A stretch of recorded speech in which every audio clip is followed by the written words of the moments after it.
Hello and welcome. I am Cyril Stober. Now, every citizen has a right to privacy in line with international and local instruments. Now, safeguarding the privacy of persons and protecting personal data in the conduct of transactions and preventing the manipulation of personal data have become imperative in a digital world. Now, the federal government created the Nigeria Data Protection Bureau, NDPB, in February 2022. The mandate of the Bureau and how it will foster safe conduct of transactions involving the exchange of personal data is our main business today as we seek to break the highly technical instruments of data protection to simple everyday language. My guest is an information and communications technology expert and a data regulation specialist. He is a certified public-private partnership specialist and a PECB certified data protection officer. He was Director, E-Government Development and Regulations, National Information Technology Development Agency, NIDDA.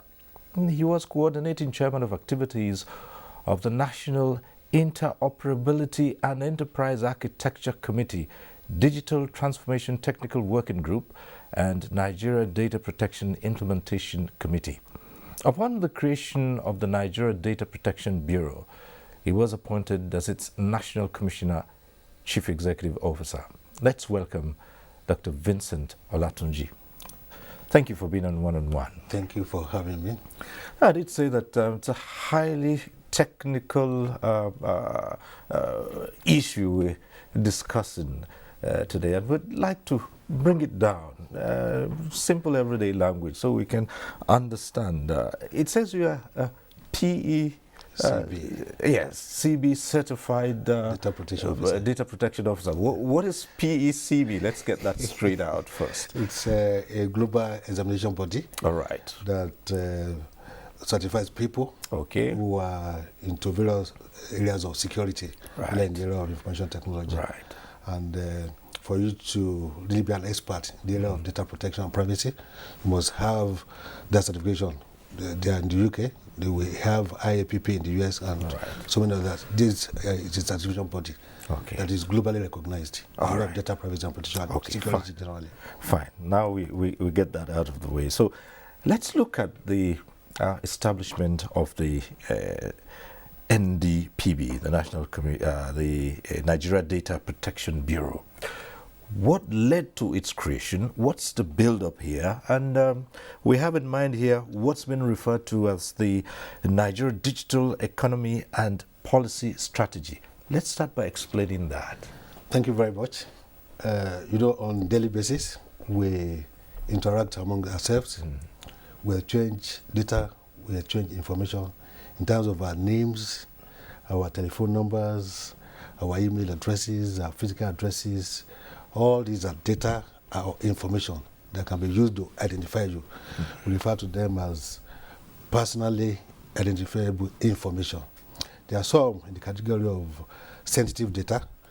For instance, your health information, your political lineage, your labor union idea, your religious belief, your ethnic group. These are sensitive personal data.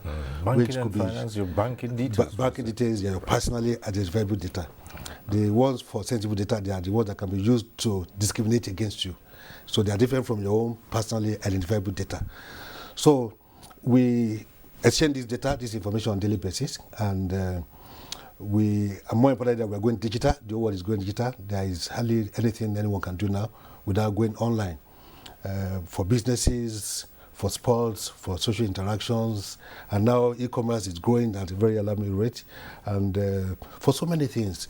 In fact, in Nigeria, that the population of our youth is over almost 70%.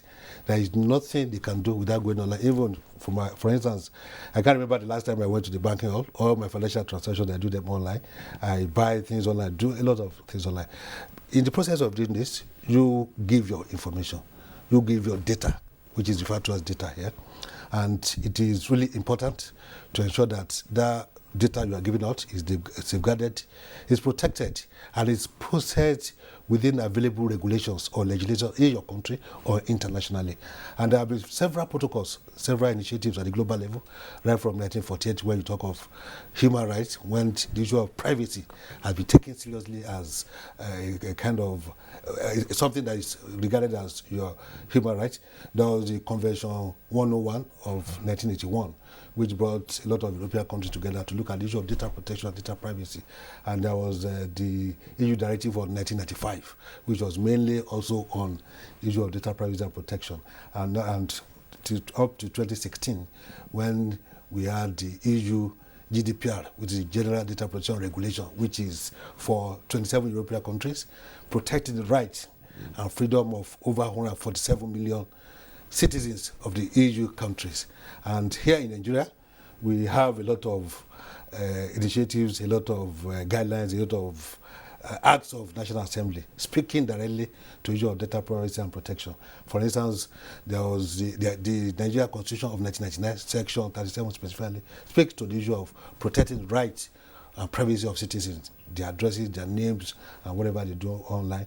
Then the NIPSI Act, NCC Act, Freedom of Information Act, all those, they have components of data privacy and protection.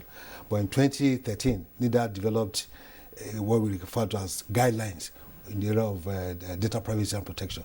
But we didn't really do much with that until 2019, during the tenure of Professor Isa Ali Ibrahim Pantami as the Director General of NIDA. Okay. That was when he issued the Nigeria Data Protection Regulation, specifically on the 25th of February 1999. And what he did after the issuance of that regulation was to set up a committee to ensure implementation. Because it's one thing for you to have a policy, to have a law, to have a regulation. It's a completely different thing for you to be able to implement. So he set up a committee, and he made me the chair of that committee to ensure effective implementation of that regulation. And based on tractions, what we'll be able to achieve within 2.5 years, he made the recommendation to Mr. President that the global practice is where you have a regulation in place.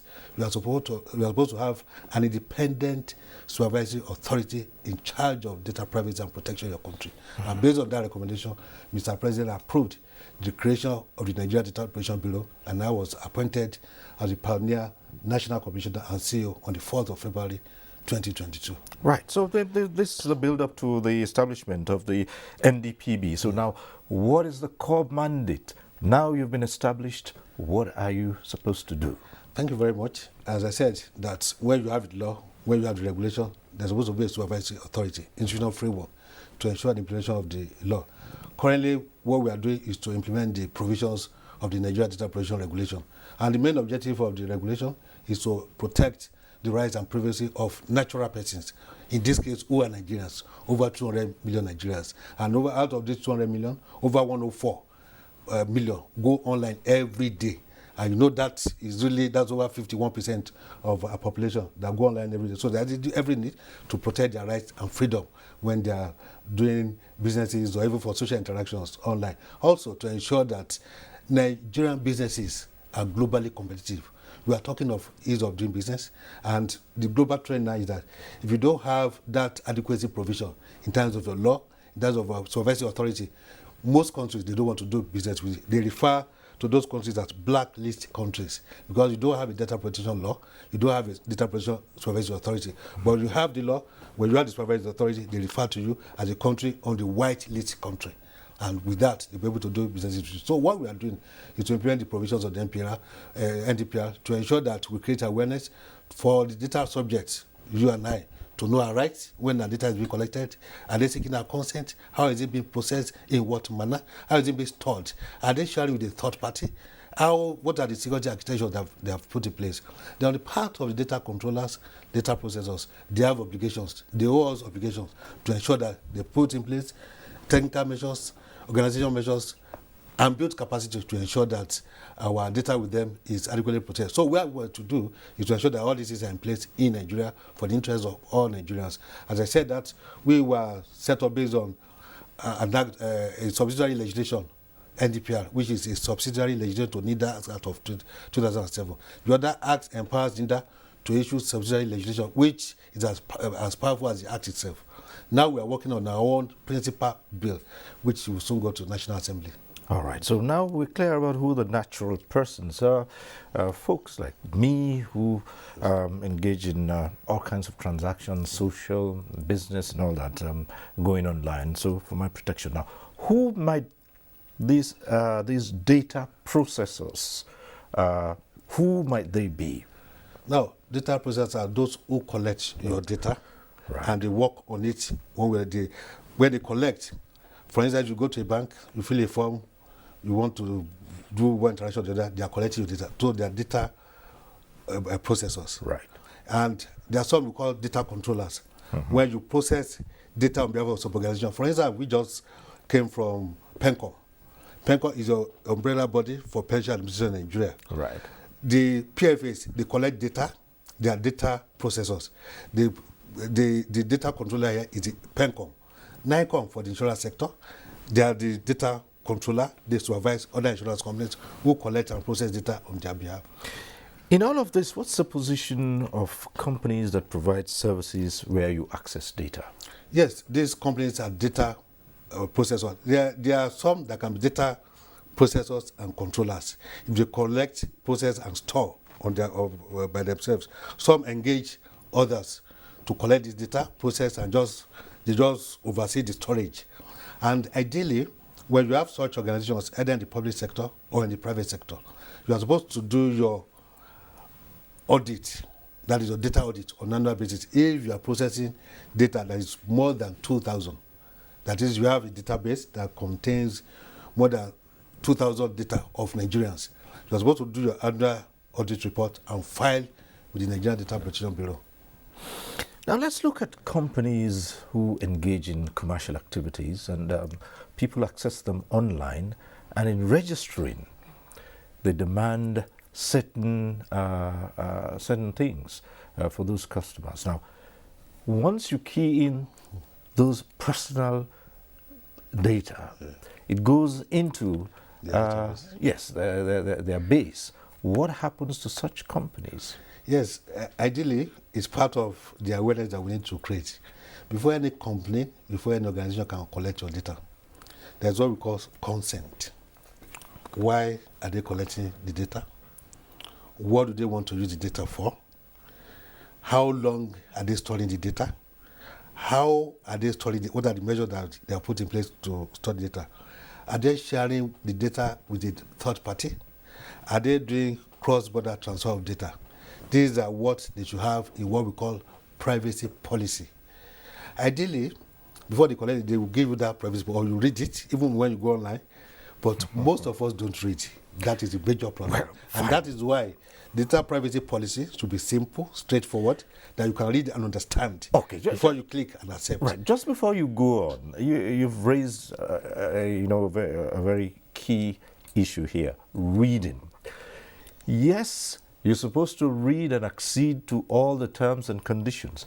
But Dr. Olatunji, how do you do this when you find most of the time these terms and conditions are so lengthy, cumbersome, and what more, they are in fine print that you might require sometimes up to 1 hour to begin to go, and they are couched in highly technical language. How does an ordinary folk, a citizen like me, decipher all this? In this case, that's part of our work, to ensure that any privacy policy they have in place must be written in a very clear language, simple, straightforward, that an average person that can read and write must understand and know why they are giving out their data.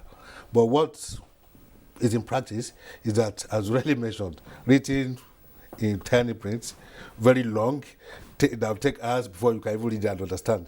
So part of what we need to do is to let them know that whatever privacy policy you are putting out there must be very simple, straightforward for people to read and understand.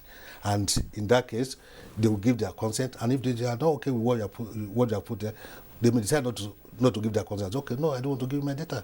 I don't want to process my data. And that is why the issue of awareness comes in.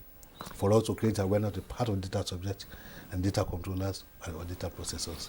In the case of processors, those who collect your data, are they bound to disclose to you whether or not they would share such data with a third party? Absolutely, absolutely. They must let you know how they want to use your data, how they want to process, and if they are sharing your data with any third party. Because if they share your data with a third party, the data is no more in their hands.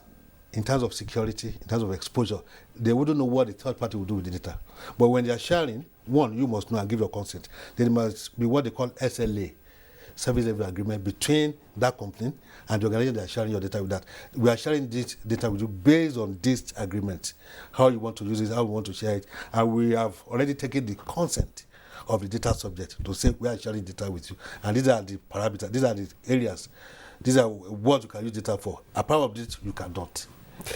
How does this and the regulations generally pertaining to privacy of data, how does it fit in the general scheme where before NIMC came on, you found that so many organs had people's data? You go to the bank, you put in everything about you, you go looking for a passport, you fill in everything, you go register to buy a phone or a SIM card or start a phone service. You fill in all those things again. Everyone collecting at different levels. Before the NIMC Act came in, that it was decided that there should be one central base. But that has still not fully come into effect, because you still find data has been captured in so many places up till now. So how does this regulation fit into that? Thank you very much. I'll say we are making progress in that area, and that is one of the very beautiful things coming out of NDPB, that is National Digital Economic Policy and Strategy, which you mentioned, which was developed under the Ministry of Communications and Digital Economy under the leadership of Professor Isa Ali Ibrahim Pantabi. And it was launched by Mr. President in November 2019. In these NDPs, we have 8 major pillars. The number one pillar there is developmental regulation, under which NDPR falls, and other policies, guidelines being issued by the ministry. We have the issue of digital literacy, local content, cyber security, digital adoption, and so on. Now, the issue of having multiple areas where your data is being collected and stored is a major issue in Nigeria, and if we don't really address it frontally, it's going to create complications in whatever you're doing, because you go to road safety, you go to immigration, you go to banks, you go to driver's license, vehicle registration, they keep collecting the same data all over.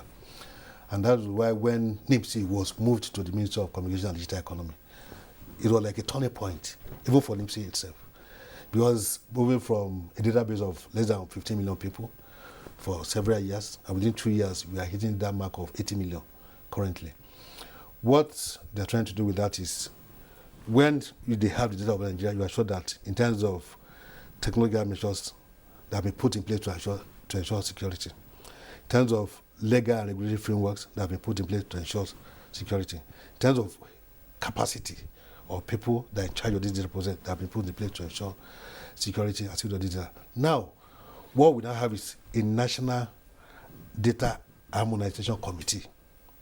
That data from different organizations, there's a committee now that is working on how to harmonize that with your name. When you want to do anything, business, socials, government services, all you need is your name, just like your social security number. Right. That when you give that, with that, you have access to the data you need. And there's what we call data minimization. If you have all the data under name, any organization you are going to, they must not have access to more than what they need. If it's only your name, your address, your phone number, they should not have access to your email address. Because They should not that's yes, right. because So, that is key. These are things that we need to put in place in a general data governance structure that will guide whatever we are doing in the area of data space in Nigeria. And that is being worked out under the National Data Administration Committee. yeah, because we're going to go there and say, look, I go to a phone company, for instance, and from my NIN they're able to access. Who knows what other information that they're going to access from the. It will be limited to the database. information they need, and that is part of what the committee is already working on. Now this brings us to one question, which we really need you to explain. What you call interoperability. Yes. Now, I am assuming here, because we're in a digital world, you have various forms and methods of collecting this data. And sometimes where this data, who should access this data? Yeah. You still find long delays because someone tells you, oh, well, our system cannot easily access Yes. the system of this. Yes. What's... Thank you very much. When you were reading my profile, you mentioned something about National Interoperability Framework, which is part of the foundation for Nigeria's digital economy, as part of what NIDA is doing in implementing the National Digital Economy Policy and Strategy. That's why you can have a successful digital economy where databases cannot interact. You need information from immigrations. You can't go from your own system, you can't access it. You need from NIMSI, you can't access it. And what we should do is to have a governance structure to guide IT deployment in terms of hardware, in terms of software, in terms of capacity, in terms of how you even want to manage whatever you have. What do I mean by that? That if you have a data governance structure, which is Nigerian e-government enterprise architecture, like a governance structure, to say, okay, if you want to do A, B, C, D in terms of IT deployment, these are the things you need to put in place. In terms of deployment, these are the things you need to do. And under NIDA, we set up a digital transformation technical working group, which is for all ministries, departments, and agencies. We have a committee that is really, I was in NIDA then, so I came talking about NIDA and the NDPB. And we have trained over 500 staff of MDAs. These will be small groups in each MDA that if they want to do anything in the area of digital transformation, the area of IT deployment, they will have a committee that look at the kind of policy that is guiding what we want to do, the kind of infrastructure they want to deploy, the kind of capacity they need, which will be approved by the most senior person in the MD, maybe the PAMSEC or the minister, because the head of the DTW should report to the most senior person in the department. The same thing with implementing NDPR. If you have your data protection officer, I will say come there. Right. Your data protection officer must report directly to the CEO. So in terms of governance, in terms of legislation, in terms of what they want to do, they should report. So what we are doing with the DWG is to have a platform whereby we can meet regularly, exchange ideas. What are you doing? There is even a portal whereby you can upload what you are doing. So I will know that you are in line with what we have under the National E-Government Interoperability Framework and the National E-Government Enterprise Architecture. These are two things that NIDA is working on under through the implementation of NDEPs. So all MDs are supposed to have where they meet on regular basis, where they interact on regular basis on the IT deployment. To a large extent, this will address the problem of interoperability, which has been a major challenge. Okay. Now let's come to what bothers most people in terms of protection of data. Here, the financial details, the bank details. Most people worry about that. And since you have to carry out so much online, where you feed it in your data, especially when it comes to e-banking and all that, people wonder how safe are these platforms. I mean, in the midst of reports of cyber criminals and hacking into databases, in fact on large scale, and now we even hear that countries even engage in hacking other countries' databases. Thank you. I just came from a lecture which I went to deliver at the CPN Annual Assembly. And their theme for this year is leverage ICT for national security and sustainable development. These are issues that actually came up in terms of security of the country, businesses, people, and international security and cybercrime issues. In Nigeria, last year, there was a report that there were over 98,000 attacks on our banks, and unfortunately 91% of them were successful. And what does it go to tell us? That these guys in that space of cybercrime, they're always ahead. And that is why you as a data subject, you as a data controller, you have to be ahead too. You have to be at that place, because you are strong as your weakest link. One staff, one mistake can destroy the reputation of an organization. But the good news is that all our banks are complying to the provisions of NDPR. In fact, in the audit report that we did last year, because on an annual basis, we received reports from organizations. Out of 100%, the audit report that we received from banks, the financial sector, they did 49.1%.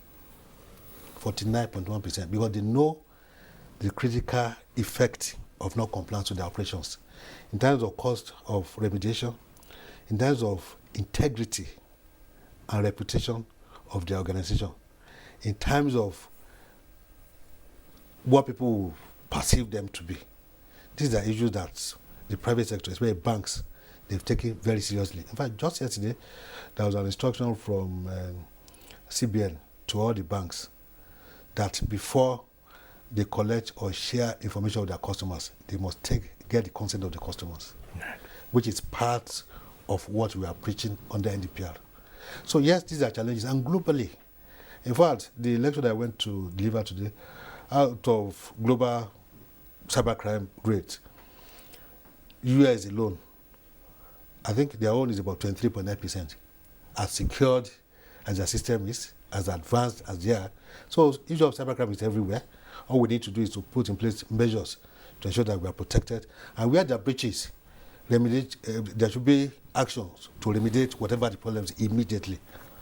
Sometimes people would wonder, whose onus is it to protect data? Is the onus on me, or the processor, or the controllers? And if there's a breach somewhere, how does the individual go about, or business go about seeking redress? The onus is on all of us.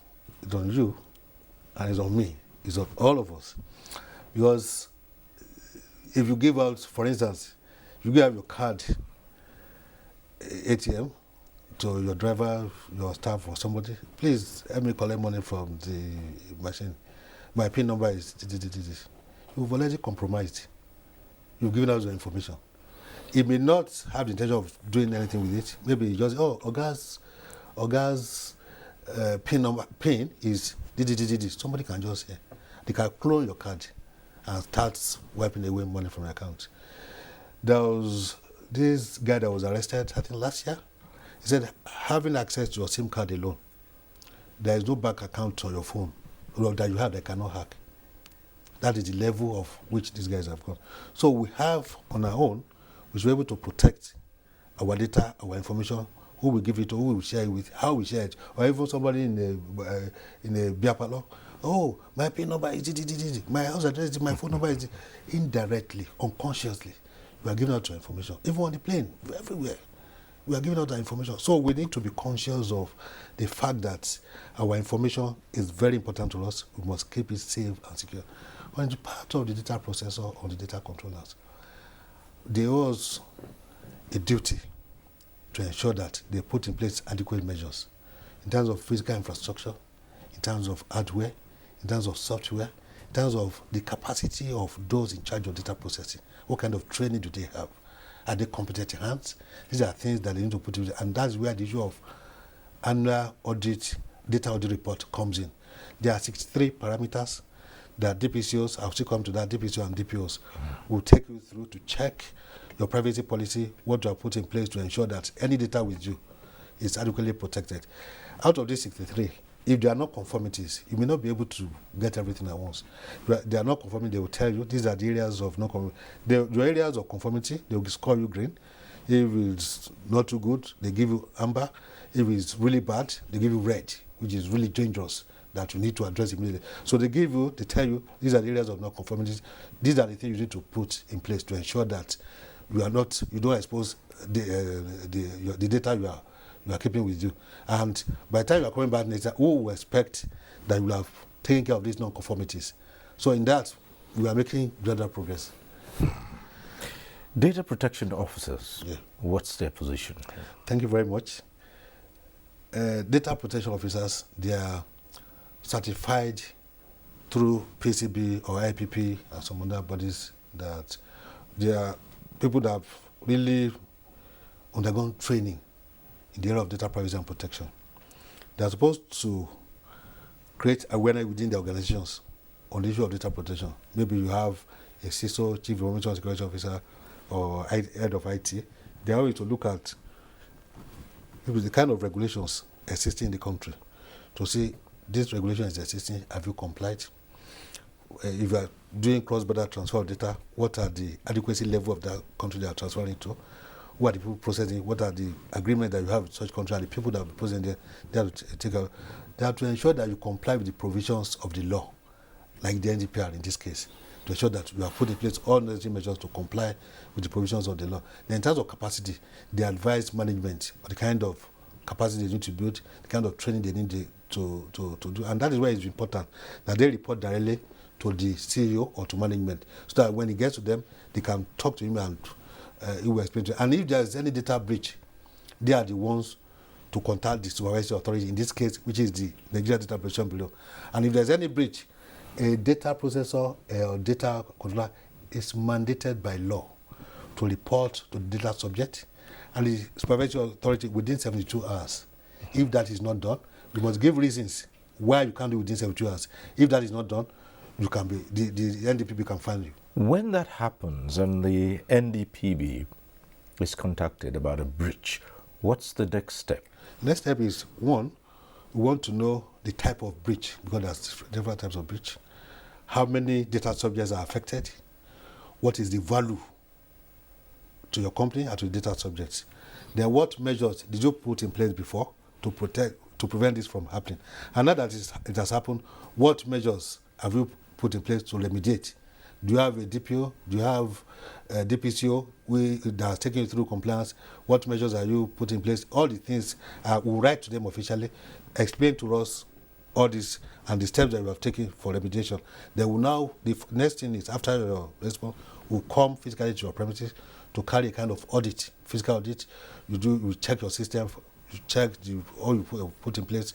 If it's okay, then we'll still talk and tell you what next to do. But if it's really severe and there is negligence on your part, definitely you'll be fined.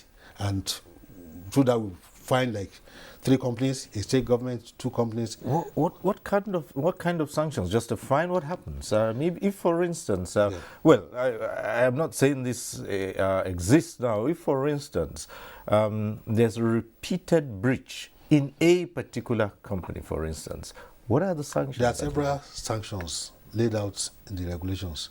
Fine is one of them. The CEO of the company can be jailed. It is that serious. The CEO of the company is responsible and he can be jailed. And the company can still be subject to several disciplinary actions. Maybe we want to monitor what we are doing for the next 6 months. You need to pay fine even to the data subjects. All these things are there. Let's use a typical scenario here. There are a lot of online companies doing business, and people buy and sell online. And there's so many. You download an app and you go in there and you put in data, those things. And sometimes you transfer funds to those companies to make purchases. Okay. I'm saying this because these are the biggest worries. Sometimes you've put in your data there, and your bank details go in. Yeah. These companies, well, between them and the banks, one is a processor and one is a controller.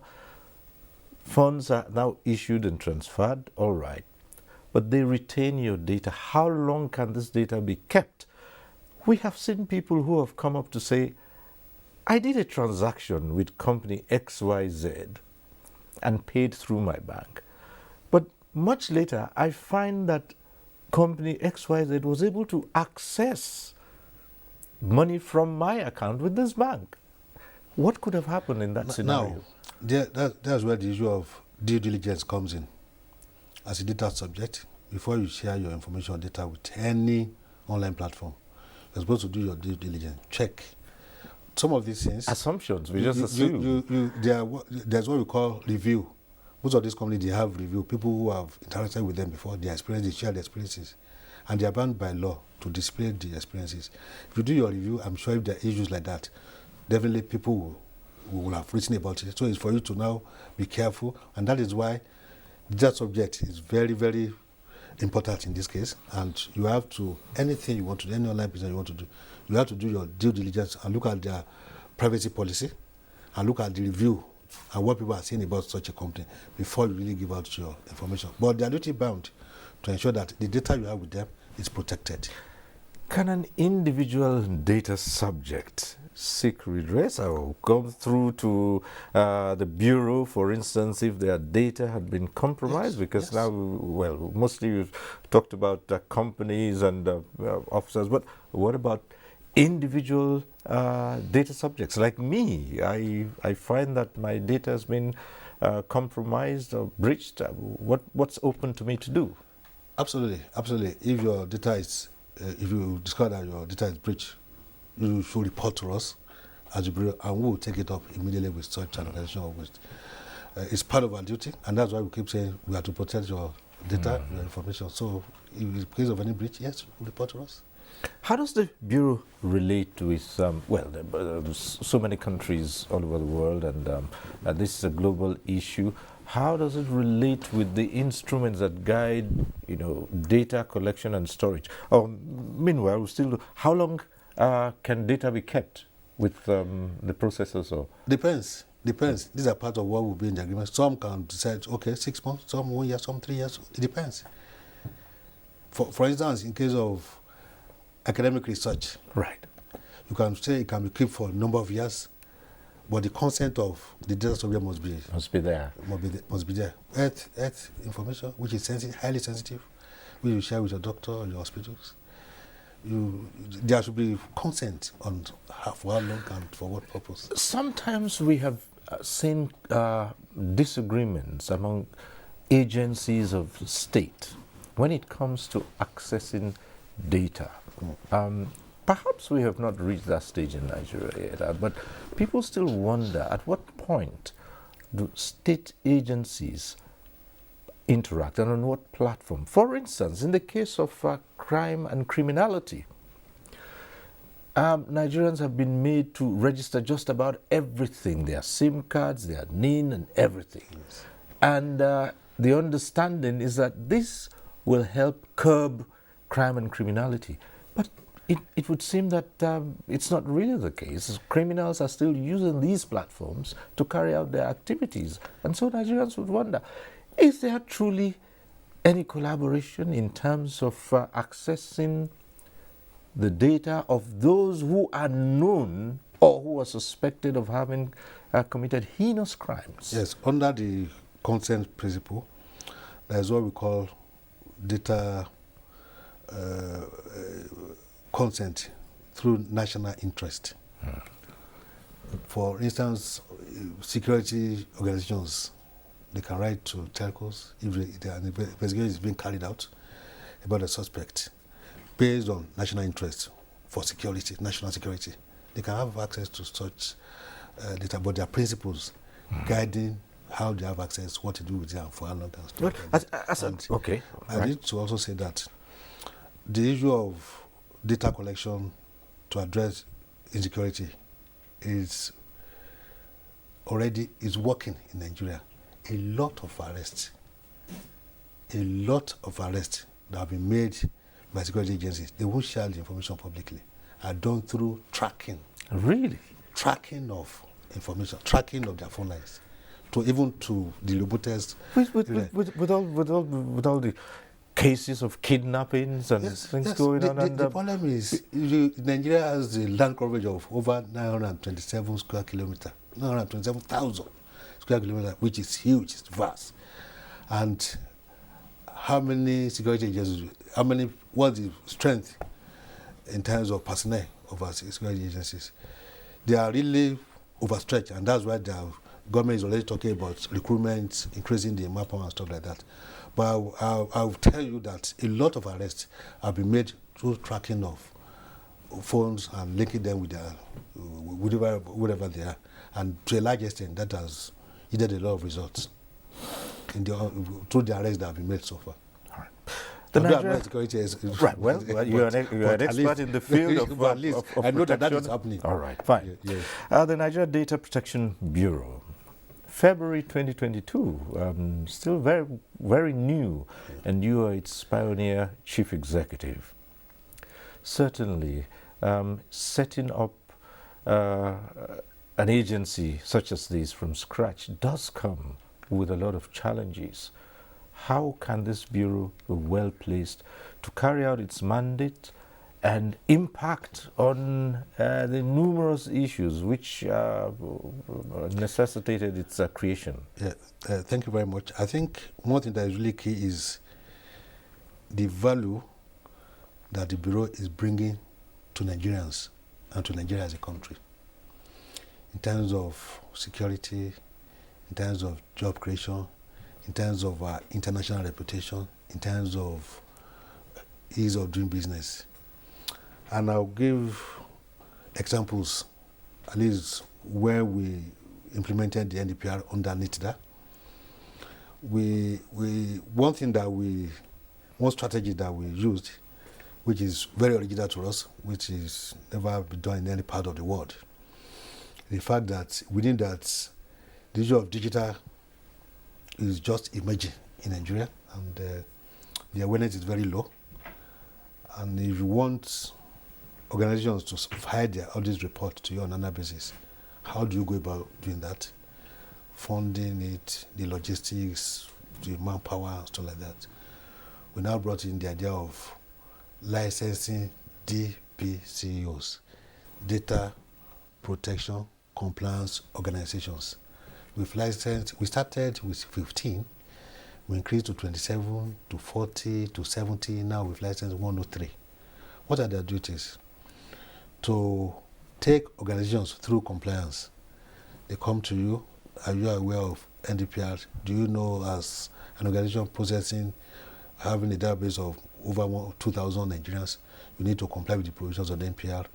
They are the ones that will take them through the 63 parameters that I mentioned, and now assist them in drawing up their privacy policy, creating awareness, training them, and looking at areas of conformities, areas of no conformities, what do they need to ensure that they are up to date. And they will now file the report.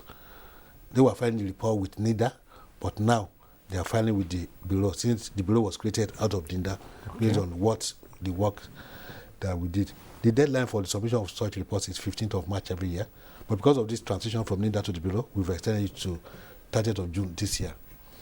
Now, an average DPCO will employ minimum of 10 people going around different companies, depending on their level, the number of their clients, people they are taking through. And in terms of job roles or new jobs, companies are employing or creating job roles for DPOs, data protection officers. Right. How about those who key in data, who assist in one thing, that manager, the database manager? It's got that within 2.5 years, this regulation has created over 8,000 jobs under DPOs, DPCO, other activities, which is huge within 2.5 years, and in a way is assisting in meeting the target of Mr. President of providing 100 million jobs. Mm-hmm. Now, we have a space that within 2.5 years, the accumulative earning of that sector now is over 4 billion naira, which is, I am not sure of any sector or any new law that has achieved that kind of level. Then in terms of international reputation, which I mentioned, countries that have now seen that Nigeria is on the whitelist country, they're open to business. They're happy to do online transaction because if there's any problem, there is a place they can run to in terms of data breach. In terms of international reputation, there is what we call African Data Protection Authorities. Nigeria is the vice of that. Okay. That vice chair of that African Data Protection Authorities. Just from February to this year. The common thread of Commonwealth Association of Data Protection Authorities. Nigeria is also a member. These are things that we have gained in terms of actually positioning the country as Nigeria as a country that is really serious in the area of data protection and protection. So these are values that we are bringing to the table. And through that, we've enjoyed the goodwill of a lot of people, a lot of organizations. Oh, NDPB. Between when we started and now, we've done about 4 capacity building programs for our staff. Because the kind of knowledge you have, your capacity, your capability should be at par with any data protection officer in any part of the world. But in terms of principles, in terms of objectives, everything is the same. All we need to do is domesticate and look at peculiarities. What can work here? There are some things that work in EU that may not work here. But what can work here? We are not here to kill businesses, and that's why we say it's under developmental regulation of the NDEPs. These are values that we've brought to the table. So in terms of challenges, yes, funding is a major problem. We have created February, budget has been passed. But I want to say openly that in line with Mr. President's approval and the Minister's support for the agency in terms of remuneration of staff, having an office space, and other things that we need to do, we'll be able to come this far. But the challenges are still there, which we believe will be addressed. Well, of course, the next thing to find out is where the NDPB is located. You admitted as much that Nigeria is a huge country. Yes. This bureau has just been set up in February this year. And yes, while we might be here in Abuja talking about it, I'm thinking of a data subject in Garkida yes. somewhere, or in Shatta, who have little or no knowledge of what this is all about. Where are you? Okay, for now we are located at number 5 Donald Street off Amazon Crescent in Mitama, Abuja. Office given to us by NITDA. And hopefully with the assistance of various organizations will move very soon, because we are working on our principal legislation, because the NDPB is a subsidiary legislation of NITDA. We are working on our principal legislation. And we are development partners, the likes of World Bank, African, European Investment Bank, and French Development Agency, working with us to have a principal legislation which we intend to take to National Assembly, and hopefully we are seeing how we can be passed before the end of the 3rd quarter, because by the time we enter 4th quarter, we are moving to electoral period. So by the time we have that principal legislation, we have more power, we have more. Okay, what would change in the makeup of the bureau at that time? That mean that you can now spread out properly, but for now you're constrained within being in the federal capital. By the time what we are doing now is awareness first, and there are layers.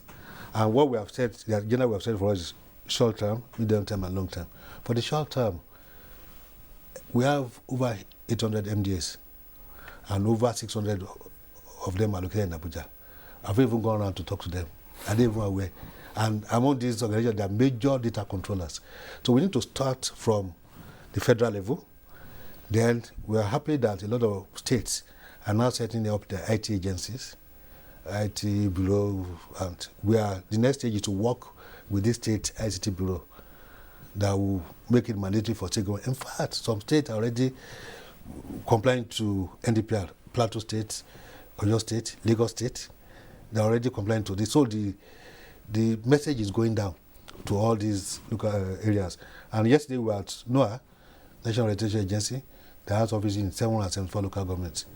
Present is almost all the communities. And part of what we discuss with them is to partner with them on how to really drive this message down to the local level in the country. So there are stages. Okay. So we are the first stage. Now the next stage is state, the local government. What targets have you set for yourself within which to make appreciable progress in achieving these targets in terms of? Well, time limits, you said you did say before the fourth quarter. Yeah, right. For the bill, and in terms That's of for the bill. in terms of audit filing, yes. When we started, we did 632. That was 2019, 2020. 2021, we did 1,300. Now the target is this year to do not less than 5,000, and that will continue to increase. And with time, we continue to spread to the states and local governments, and that will shoot up the level of compliance. Dr. Olatunji, even as you've explained how critical this is, there are still many Nigerians, many citizens who are skeptical about anything to do with online transactions, to do with giving out their data, and they still hold back, even in this digital world. Reason being, there's a veiled suspicion somewhere that perhaps all of this is geared to one goal: for state authorities to be able to keep a record of everything about you, to spy on you, and to know every minute detail of your preferences in order for state control. Is that the case? And what would you say to that? I'll say the world is a global village now, due to technology. And if you don't really want to play a role, there is no escape from technology. That is the truth. You want to do your banking transactions, you want to do your health check, you want to do social interaction, you want to... Everything is going online. As I said before, out of population of over 200 million people, 104 Nigerians go online every day for several interactions. So we just need to create that confidence and put in place appropriate structure to build confidence that whatever information you are sharing is really secured. There are laws protecting you, there are technologies protecting you, and on your own part, you have your own role to play as a data subject to ensure that the kind of information you share, how you share it, who you share it with, these are things that we need to be very careful about. So, apart from the illiterates, even illiterates, you send money to people in the villages. Oh, I received a lot. That is transaction. Even somebody that cannot even, what if they've checked the alert has come in. Even old people in the villages. So there's no escape for technology. So in physical world too, you like somebody saying, oh, I don't like going to the market, there are too many people, they will do this, they will do that. It's the same thing online. Or you say, okay, because there are crimes, there are challenges, I don't want to go online. You'll be left behind. And that is why the drive for digitalization is really increasing in Nigeria. Even with COVID, the issue of remote work, virtual work has really increased. Even at the level of our own Federal Executive Council here, we have, they hold their meetings virtually. And even in the public sector, there's a virtual engagement policy now that gives law backing to whatever you do online. All we need to do is to ensure that it is secured. And we also should put in place measures that whatever we share online is protected. That is it. Dr. Vincent Olatunji, National Commissioner, CEO of Nigeria Data Protection Bureau. It's been interesting talking to you. Thank you for coming. We hope to continue with this conversation at some other point in time, see how far you've gone to achieve it. Thank you. Thank you very much. Thank you. And that's our program today. We thank you for watching. Next week, we'll be back with One on One. I am Cyril Stober. Continue to stay safe.